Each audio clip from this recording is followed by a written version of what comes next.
This video will center around potions, gold potion specifics, equipment, where to find equipment for free, where it can be bought, as well as recipes, some extra recipe info, where to find free resources, and a final note regarding the Royal Orb in Xtra New Game. Check out these times on screen and in the description for you to skip ahead as needed.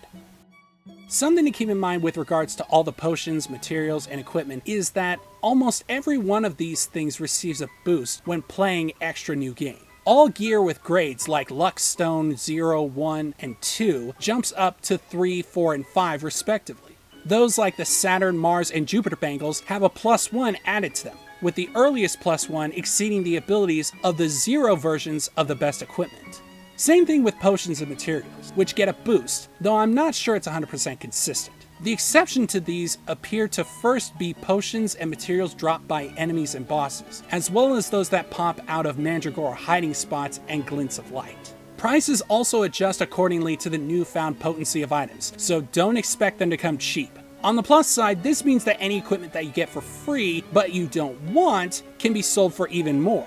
The downside is that the monetary rewards for completing combat stages do not scale with the levels of enemies. So you'll get just as little stomping level 50 enemies in Chapter 1 as you would stomping level 1 enemies in Chapter 1. However, this opens the door to new possibilities when it comes to using gold potions, as the increased punishment capable of being taken by enemies means far more chances for money, a topic that will be discussed later. Now, potions weren't things I was very intimately familiar with, but eventually there came a point when I was going to need help from this resource if I was going to overcome heroic difficulty. Plus, they're fun to spam in the final book. The first thing to keep in mind about potions is that some of them have limitations. Specifically, potions like Lucky Mix that have a little buff to your character can have other potions like yogurt active at the same time. However, you can't have multiple doses of the same potion have their effects compound one another, i.e. you can't drink a Lucky Mix potion to multiply the drop rate by 7, then drink another potion to boost it to 14, much less 49. So there's no reason to drink another of the same potion if the previous potion's effects are active. This goes double for potions with different grades. If you have a tier 9 potion active, then drink a tier 4 version of it, the tier 4 version's effects will replace the tier 9's effects. With regards to potions that will be necessary for exploration, once you journey to Winterhorn Ridge as Cornelius, one of the first things you'll encounter is an impenetrable wall of ice and a note regarding exploration. And it's here that the environmental obstacles are introduced. You need blaze potions to get through walls of ice, cyclone potions to get past magma flows, volcano potions to blast through weak walls, and antidotes to allow your character to traverse toxic atmospheres. Cyclone potions are also used to clear passages in the fairy forest that have been clogged by leaves, because, as everyone knows, heroes may be capable of besting hideous wildlife, felling dragons, and even combating the forces of death itself, but not even the fires of hell are any match for a pile of leaves. That last bit wasn't even an exaggeration either. Not only can a tier 9 blaze potion do nothing to a passage clogged by leaves, not even corresponding cipher skills will do anything at all. So forget about using Velvet's fire attacks to melt an ice wall because they won't do a thing. Fortunately, however, it doesn't matter in the slightest how powerful a potion is, so keep the weakest versions of the following potions available for standby for these characters. Cornelius requires 2 blaze potions, 1 cyclone, and 1 volcano. Technically, you get another potion in the room you gain access to with the first potion. Then you can take that and use it on the other cracked wall. Mercedes requires 3 cyclone potions, Oswald requires 1 of all 4 potions, and Velvet requires at least 2 antidotes, and 1 of each of the other 3 potions. In Velvet's case, both of the toxic areas are pretty large, but also have an antidote potion that can be found partway through. The question of how strong the potions you'll need should be, or whether you should use multiple weak doses, is dependent upon the difficulty setting, your overall HP, etc. Just know that you can warp back to a checkpoint rather than making a long trek back and risk having the potion effect wear off.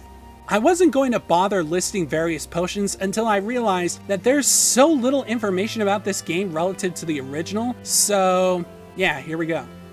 Potions are a lot more simplified in the refined version versus the classic. You've got ingredients, and most of them can be mixed up to 3 times to make different potions, with the exception of milk and troll molars. with the potency of the potion being dependent upon the potion's grade. The ingredients will be listed below.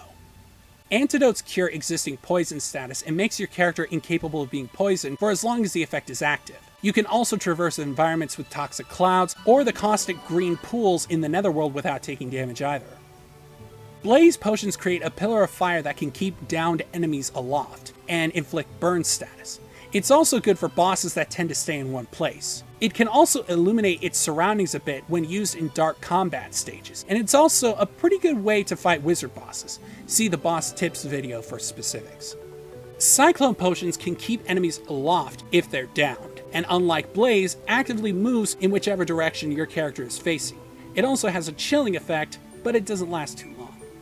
Drain potions damage all enemies in an area, giving you health and generating a number of phosons for every enemy affected by the potion. Check out my tips and tricks Odin Sphere video for a more in-depth explanation on the best use of the potion. Elixirs offer limited health recovery and incredibly short-lived invincibility. This, coupled with the fact that characters cannot be purchased, are used in a decent number of food recipes, the fact that restore and healing tonics are more useful, and that ice spirits offer better protection, and there's pretty much no reason to use this potion. Fire spirits orbit around your character and damage any and all enemies that make contact with them for as long as the potion's effect is active. Fire spirits can also light enemies on fire, but it may take several hits. Also, beware that they can push enemies around a little bit, so air juggling might get complicated. The gold potion has enemies dropping various kinds of coins when hit by attacks. The likelihood that a coin will be dropped, how valuable the coin will be, what kind of coins can be dropped, and how long the effect lasts for is all dependent upon the gold potion's tier level. I'll provide a more in-depth look at knowledge regarding this potion after we've talked about the rest. Healing tonics will heal as much, but usually more than elixirs. However, they have no secondary effects. These are among the most common potions capable of being acquired. Once you become skilled at the game and gain access to vampiric rings, they'll become nothing more than materials to be converted.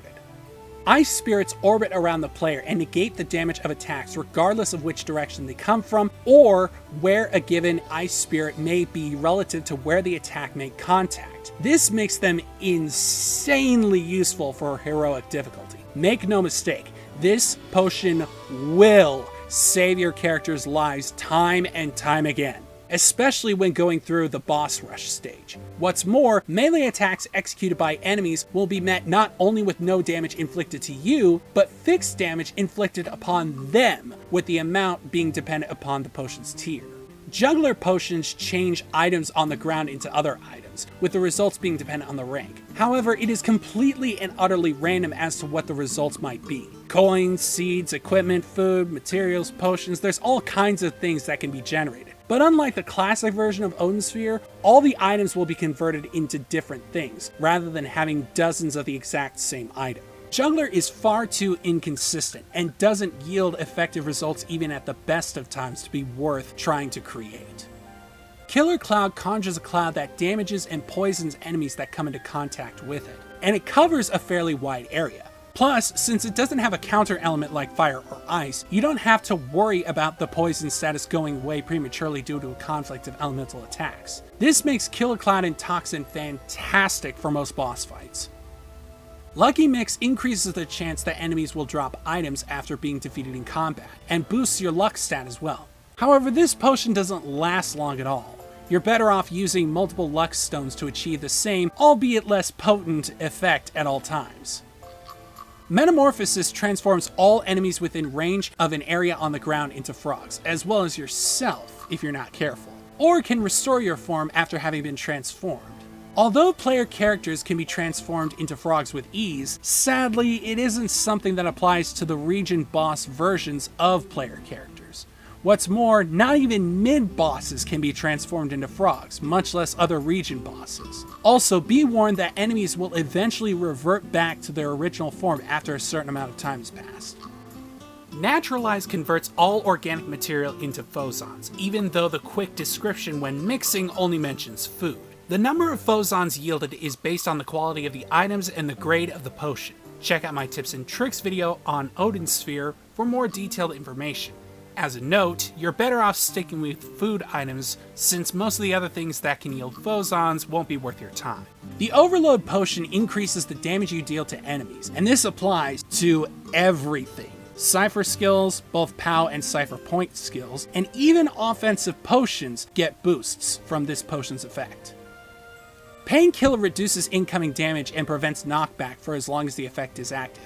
As you might expect, this potion is useless on heroic difficulty when compared to something like the Ice Spirits. Quick Charge increases your POW gauge's auto recovery speed and reduces the cost of activating POW skills. This potion doesn't have much in the way of tactical application given how fast the potion's effect wears off. Not only that, but unlike how a 5% cost reduction for POW skills would take, say, a 40% POW cost attack down to 35%, the cost reduction of Quick Charge is based on a percentage of that value, rather than being a straight up subtraction. Meaning that a skill that costs 50% to use, getting the 30% reduction, would only go down to 35% as opposed to 20%.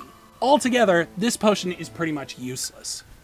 Restore is pretty damn self-explanatory. It's a good way to recover much-needed Cypher points after spamming attacks in a chaotic fight, or a long-waited battle of attrition in the boss rush stage. Shine potions stun enemies, do extra damage to ghost enemies, and create a small area where ghostly enemies that would normally be incorporeal capable of being hit. Shine potions aren't necessary to combat ghost enemies, even if there are no candle-bearing cursed Valentinians nearby. They don't do much damage, bosses don't get stunned for long, and even really low-level potions that you get for free still have their illumination effects last for quite a while even if you do need to use some. So stick with those versions instead. Toxins create low mists that travel left and right of the impact area to damage and potentially poison foes. Given that it only takes one more Cub's Bane to create a Killer Cloud potion which lasts much longer and can still poison your enemies, it's definitely the superior option.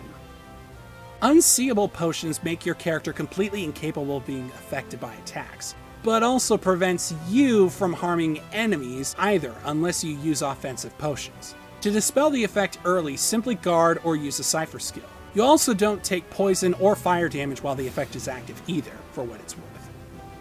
Volcano creates a line of explosions ahead of the player with the potential to light enemies on fire. Like the Cyclone potion, it doesn't last very long at all, so I don't recommend it. Whirlwind creates a large vortex that draws in foes, inflicts damage, chills them, and keeps them aloft if knocked down. Items caught in the vortex will also not touch the ground, so keep that in mind if you plan on using it on something like Belial, because you won't be able to pick up items that are caught in the vortex that aren't coins until the effect wears off. Also, you can only have the effect of a single whirlwind vortex active at a single time, so don't use multiple vortexes simultaneously thinking that they'll do twice as much damage in the same area of effect. Because if you move a little bit to the side before using it, you'll see for yourself that the first whirlwind will disappear. Xtra Phozons creates Phozons based on the potion's rank. While a worthwhile pursuit in the classic version of the game, in the refined mode, Naturalize and especially Drain are far superior. Yogurt gives you health, boosts the XP of food items, boosts the health imparted by said items slightly, and, as you can see, doesn't last anywhere near as long as the description says it does. For more information, check out my tips and tricks Odin Sphere video. Considering the fact that the Zero Timer potion is made with the rarest of all potion ingredients and was previously needed to create one of the most useful potions in the original game, Quick Grow, combined with its description that this potion would be the shit.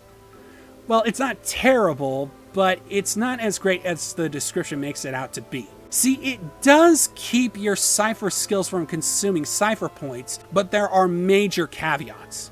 The first being that using Cypher skills causes a chunk of the remaining time that the effect is active for to disappear. But more egregious than that is the fact that not only do POW skills still consume POW, they also take time away. However, it's not all bad.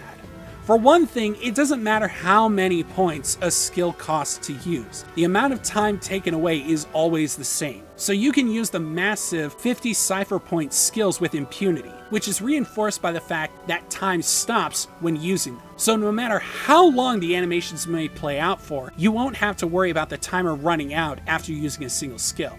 Keep in mind that the amount of time subtracted from the effect's duration is not percentage based. So if you try to use Cypher Point skills with a tier 1 0 timer potion, you'll get just a single attack. So the higher the tier, the more attacks you'll be able to use. I never really paid attention to the Ooze potions once I realized that they weren't as useful offensively as they were in the classic version. However, it has come to my attention that the potion can be quite useful under the right circumstances. See, Ooze potions can distract enemies, which importantly includes bosses. This can let Mercedes hammer away at melee-focused bosses from a distance, or divide up the forces of multi-boss trial stages against multiple berserkers, axe knights, etc., so that you can focus on one at a time. What's more, it appears as though the Oozes scale with the level of enemies, so an Ooze let loose among level 40 plus enemies will last just as long as one tossed into level 80 plus enemies in Xtra New Game. Speaking of Xtra New Game, you can't buy Ooze potions unless you go to Titania, but you can transfer items between characters before attempting Xtra New Game to give yourself an edge, since most characters don't visit Titania until at least halfway through their respective stories, and Gwendolyn never goes there at all. The gold potion has its own little subsection similar to the drain and naturalize potions in the tips and tricks Odin Sphere video, because there's a lot more information to cover regarding its intricacies. Though because money isn't a particularly vital resource, I decided to elaborate on the subject here. The first thing to know about this potion before deciding to use it is that, as you'll see later in the video, the Onione Mandragoras used to make this are tied for the second most used ingredient in cooking recipes, and cannot be purchased from merchants, save for those found in the Churning Rift of the World, which given the absurd prices and lack of an item box, isn't even close to being worth considering. However, I will list a combat area that features 3 Oniones as the item drop later in the video so that you can keep that in mind. The second thing to keep in mind is the method by which the coins are coaxed out of enemies. You see, unlike items that are normally dropped by enemies after defeating them, the gold potion makes coins randomly drop from enemies every time they're hit. However, for some reason, enemies are much more likely to drop coins when hit with Cypher Point skills.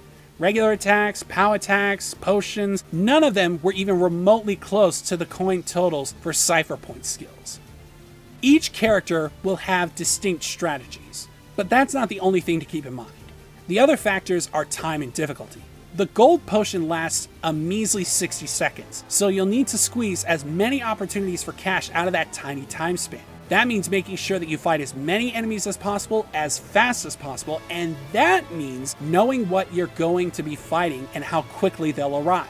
This is problematic because your level and damage output influences how strong or weak the enemies you should face will be. On top of this, Xtra Game Plus is completely different because there can be more than double the enemies in a given combat area versus a standard one. Throw different difficulty levels on top of that, and you've got a recipe for confusion, arguing, and a whole lot of work I have no interest in doing. So instead, later I'm going to run over the ideal hard Xtra New Game Plus strategies, since they yield the most cash anyway. Before that, however, there's one more thing to keep in mind: the area item limit. One method is so absurdly effective at generating coins that not only does the frame rate tank, but dozens, perhaps hundreds of coins are capable of being produced over the level limit. This is a problem because any coins that go over the limit disappear before they can even hit the ground. That's why it's important to gather coins at every opportunity and engage enemies in such a way that you A, gather coins as fast as possible, and B, don't damage enemies so quickly that you generate more than you can acquire in the given time. Yet another factor is the enemies themselves. Enemies that have a tendency to block are also going to be a big problem because they won't take damage from several kinds of attacks. Also, like health with the vampiric rings, enemies won't drop coins if you continue to hit them after they're dead. This is important because it reinforces the fact that you simply must strike a balance when it comes to the enemies that you fight. They can't be so weak that they die in a couple of hits, but not so strong that they just end up obliterating you.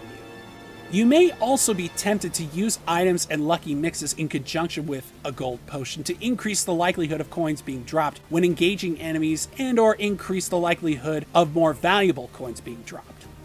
However, after calculating the average between 5 different combat runs, and then doing 2 more runs with a Luck Stone 4 and 5 and a max tier Lucky Mix potion, all without changing the moves used in the fight, I found that none of the items did jack to change the results. And in fact, many of the numbers for coins were literally identical to certain previous runs without any luck or item drop rate increasing stat boosts.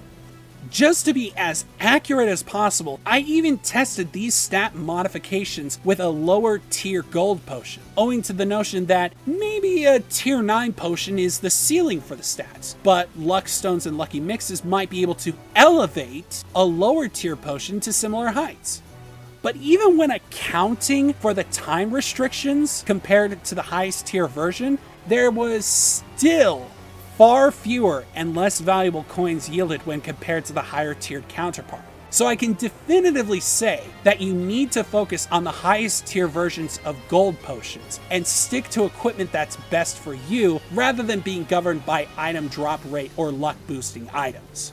Once again, the following information is based on Xtra New Game on hard, so keep that in mind.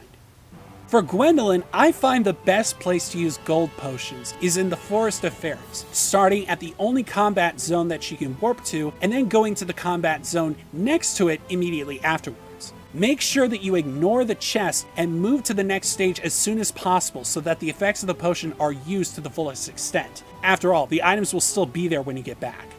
The reason these areas are great is because the first zone has all the enemies appear almost immediately, and none of them can block like the Elven Warriors, or stun lock you to death like the Paladins. As for the attacks, Blizzard coupled with some Needle Strikes is the safest course of action, given that Blizzard can freeze enemies and Needle Strike will help speed up the deaths of enemies so you can move on to the next stage. Needle Storm, on the other hand, is more effective, but leaves you more vulnerable to damage, and if you get too many fairies together, you can actually end up going over the item limit, so you'll need to be careful with how many are being attacked and at what range. In Cornelius' case, your best bet will likely be left of the upper rest area in Titania, after the first 2 steel armors have been dispatched. You're going to be seeing Titania recommended a lot from here on out, just as a note. This is because generals and the enemies that accompany them appear fast, and locales that once only had 1 will have 3 of them, in addition to several other enemies, making these combat areas perfect coin farming locations. Cornelius' best bet is using Plasma Circle to hit enemies that draw close while winding up Tempest Cyclones. Since it takes time for the Cyclones to wind up, but with boost to its knockdown and knockback stats would make it superior to the Cyclone potions even if they dropped coins as frequently. Lightning Saber plus dash attacks is actually fantastic for getting coins to drop. It's actually pretty ridiculous. But the only way to make that work is to drink a painkiller potion to keep from getting knocked down, charging the blade, then drinking the gold potion before proceeding. However, if you have the resources for it, it can be even more lucrative than the aforementioned method. Mercedes' ideal combat area is prior to the Regent boss / below the second rest area in Titania. Mercedes can use either Spread Shot or Banshee Call to acquire coins. However, Spread Shot is so good that it's actually too good. Against a mob of enemies, it ends up hitting so many times that not only does it tank the frame rate, but it actually generates more coins than can exist in the area. Therefore, you need to use the attack against a slightly smaller section of forces to keep the attacks from hitting so many enemies that it ends up wasting the shots by generating coins that you can't pick up and inflicting extra damage on targets you'd rather keep alive. Just as a side note, for some reason, Mercedes' Mandragora March does literally nothing to trigger coins to drop when using gold potions. At all.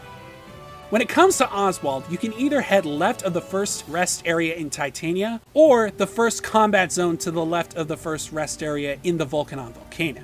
Oswald's best attack is, far and away, Nightmare Blast. Velvet's best bet when it comes to combat areas are the combat area left of the last checkpoint in the Nebulopolis region, or the 4-star combat area in the top left of the Forest of Elrit map where Velvet gets a hidden Phozon prison. Thanks to Velvet's limited number of cipher point skills, the list of potential means of coaxing coins from enemies is a very small one. The only real options are Flare Shot and Flame Road. Flare Shot is a cheap skill in general, but has a limited area of effect. Flame Road has a solid area of effect, but can't do jack against enemies in the air and costs much more to use. Worst of all, these skills don't last long at all, and they all inflict burn damage on their targets, which, like poison damage, doesn't count as hits and therefore chip away at health without having the capacity to drop coins.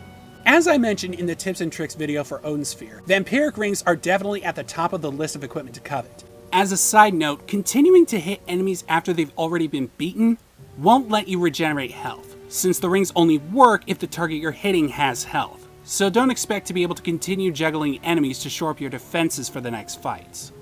But there are still other items to be mindful of, as well as caveats to keep in mind. First of all, you can't exceed 9,999 hit points or 99 cipher points, so items that boost those stats like Sun Pendants and Spirit Stones will eventually become obsolete. Metamorphosis potions and spells are so rarely used that amulets are pretty much worthless. Speaking of equipment that helps you recover from status effects, talismans are great all-around protective charms that also have great defensive values even if their HP boost will eventually become an afterthought. Fire charms aren't worth it given that fire effects can be shed faster than any other effect, especially when certain moves make the process even faster. For instance, Gwendolyn's dash attack, Cornelius's air dash attack, flying fast as Mercedes, and Oswald's fatal raid. Ice charms also don't factor in most of the time, but it might be worth considering when going up against Wagner, especially on heroic when even the slightest mobility restriction could spell your death. Most important, however, is the detox charm. Characters can get an ability that makes being poisoned, as well as just about any other status effect, less likely, but poison damage is a very real concern, especially when you have more health because the damage is percentage based, and unlike fire, there is nothing you can do to speed up the recovery process without an item. Detox charms drastically reduce the time spent poisoned, without having to lug around antidotes all the time. This is especially helpful during the Churning Rift of the World sequence where the Myconid and potentially poison potion throwing enemies and bosses dwell. Luck Stones are great for making enemies drop items more often. It yields bones more consistently from piles in the Netherworld and can boost the luck stat to make critical hits more likely, which is especially useful for Mercedes. Speed belts and higher level adversity rings are good for the slower characters like Gwendolyn, Mercedes, and especially Velvet. The shield rings, especially the higher tier versions, could prove to be life-saving on heroic difficulty, even if its damage nullification is far from a guarantee. Ancient crystals have high defense, but are consumed when their effect activates, so they're only useful as items to sell. Draw rings, again, are more of a hindrance than a help in my experiences. Stone boots are only of consequence for powering through the strong winds, and gourmet rings aren't tactically viable, but at least they can cut down on the time spent eating food.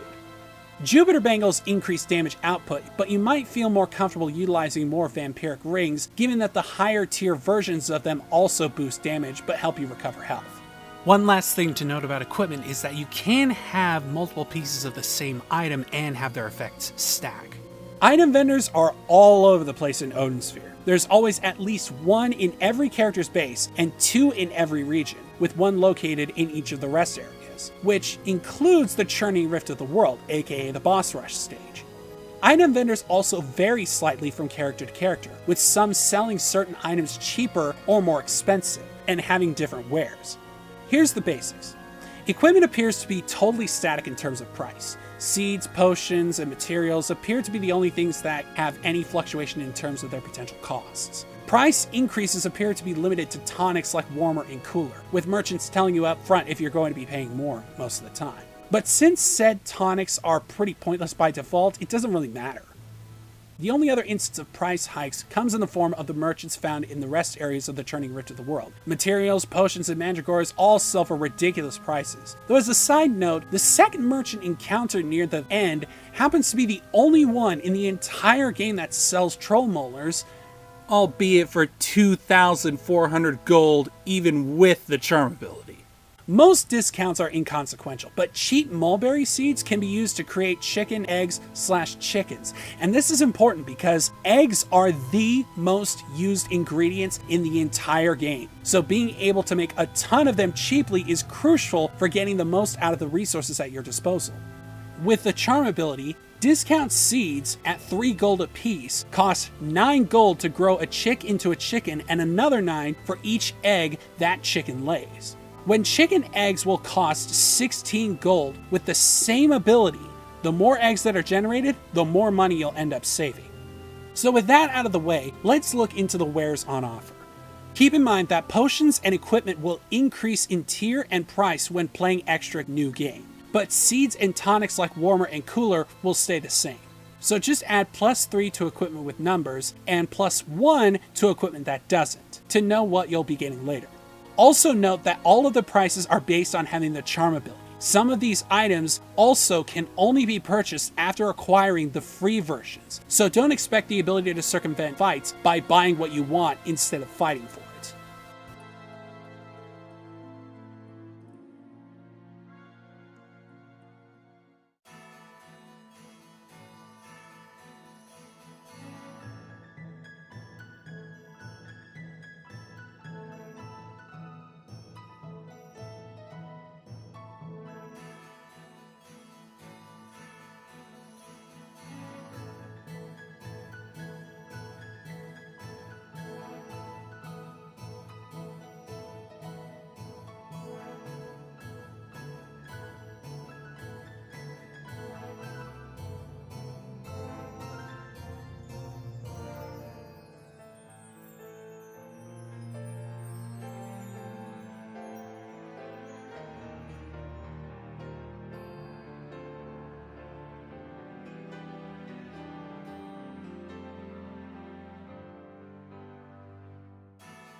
While there are recipes on that previous list that weren't mentioned, they're in the chest at the end of combat zones that you have to fight through in order to reach the region boss and progress the story, so I didn't include them. So if you're missing something that's not on the list, you either failed to open the chest for some ungodly reason, or you're missing a recipe that's tied to one of these. The food these recipes make must be consumed 3 times by a single character in order for a variant to become available that will be given to you by Mori after the 3rd time automatically.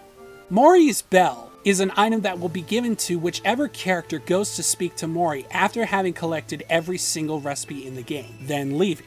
Whichever character acquires the bell will have the puka merchant that sells ingredients outside the puka restaurants sell Mori's bell to that character for a whopping 4,000 gold with the charm ability, though only during the epilogue. Considering the fact that this item doesn't really have anything in the way of combat viability by default, and the fact that an upgraded version doesn't exist, by the way, I tested this by saving one recipe, then buying it during Xtra New Game, then talking to Mori, and still only have the default bell given and made available for purchase. It's something that you'll want to strive to get only if you want the corresponding trophy. Speaking of Xtra New Game, the character capable of purchasing the bell will be able to do so again eventually in Xtra New Game, presumably after completing Velvet's story. So after getting a bunch of recipes, you're probably wondering what ingredients you should prioritize acquiring. So here's a quick look at how many recipes certain ingredients are a part of. As you can see, rotten muggles, overripe mulberries, and pomegranates are not used in a single recipe, so feel free to scarf those down anytime you want. To get spoiled fruits, simply grow the plants like normal and then wait for them to wither and drop off on their own. They can also be dropped from time to time by enemies or bought from certain spirit merchants in the netherworld. If you're looking for food, the puka merchant sitting outside of the puka kitchen and cafe will sell just about everything you'll need, depending on your chapter progression. But if you're a cheapskate, like me, you'll want most everything you can get for free. Not to mention the fact that a little under half of the mandragoras can't be bought from merchants outside of the Churning Rift of the World. Well, don't worry, I've got you and prospective potion ingredient hunters covered on that front.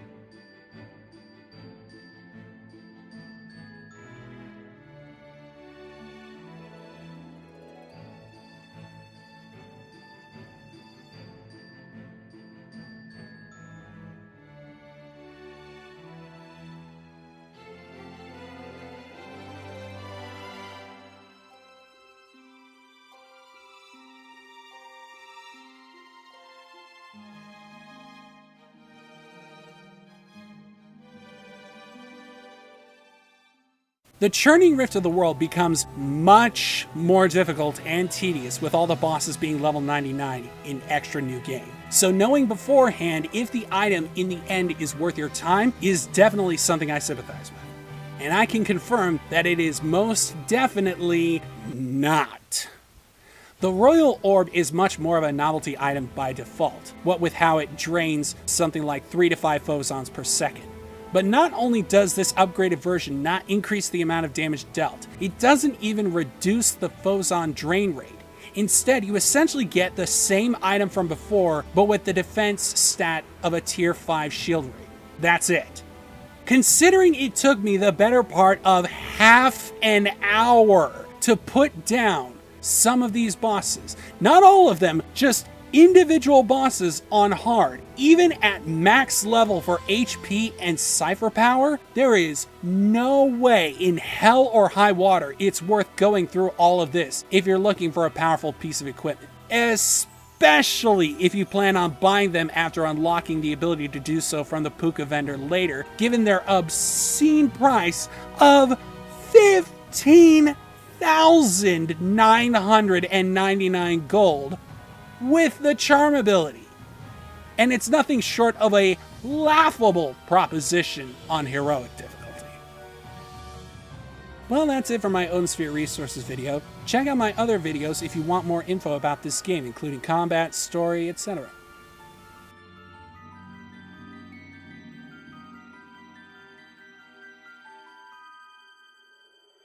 Mr. Snowman, sing me a song, ba ba ba ba.